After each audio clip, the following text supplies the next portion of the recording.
I'm OG, y'all new to the game. New. Атаката е Кишеро. Какво ще реши Мисиджан? Задържа холандеца. Много добър диагонален удар се получи от страна на Върджил Мисиджан. Още малко фаут или помощ от вятъра.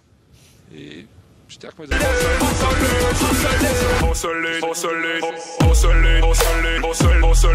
Отдех, но пък... Кишеро за... Жоао Пауло излезе обаче много предвидливо Шемренец. Сега Лука Саша дали ще прехвърли? Вратаря на Тренчин не. Въпреки че не завърши с точен удар, тази контратака заслужава внимание и аплодисменти.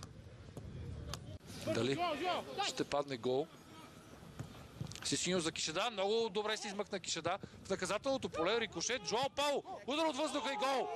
Прекрасно попадение за Жоао Пауло в 39-та минута. Резултатът е открит 1-0 за Лудогорец. Без да искам да се изтъквам, госпожи и господа, оказах се добър пророк.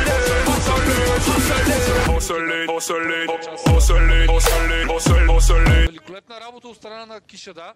Не трябва да пренебрегваме и начина, по който Кишеда отне топката, финтира, навлезе в наказателното поле. Но какво ще кажете за това изпълнение на Жоао Пауло? Истински голмайстор е Жоао Пауло, бразилецът с левия.